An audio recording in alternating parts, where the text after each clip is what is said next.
time of the Civil War as well. And once we get there, I'll show you what changes he made to improve the living conditions. That way you have about 120 people just right here at Morton Grove.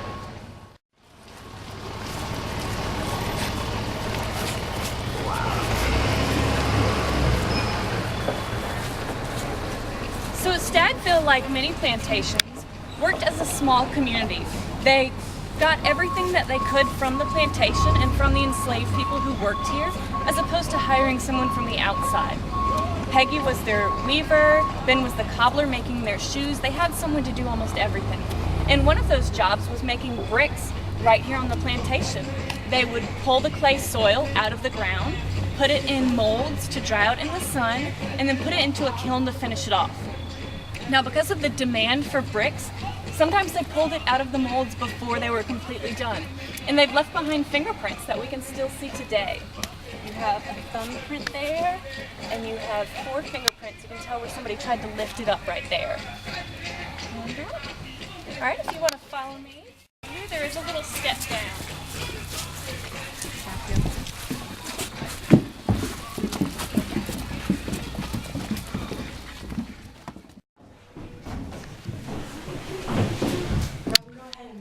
We gotta stay with the group.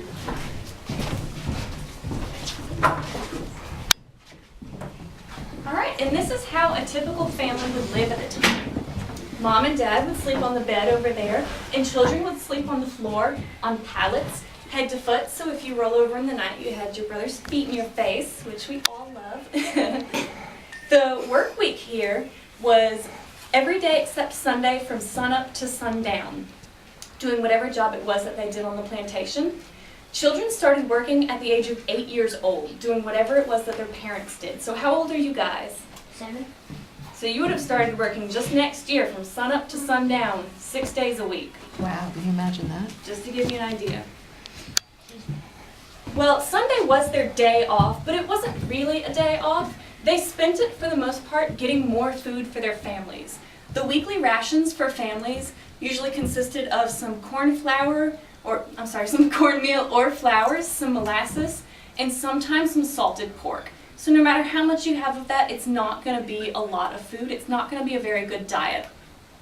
Because of that, the enslaved people kept prolific gardens in the back, and they would spend their Sundays hunting, fishing, trying to get more food, more sustenance for their family. Another way that they tried to do this was by communal cooking. They didn't cook in this fireplace behind me. In fact, they cooked right out there, which we're going to see next. And this is a tradition carried over from West Africa. That way, if I have more of some meat, you have more of some vegetable, we put them together, everybody gets a more filling and nutritious meal. And if you follow me, I'll go ahead and show you where they did this.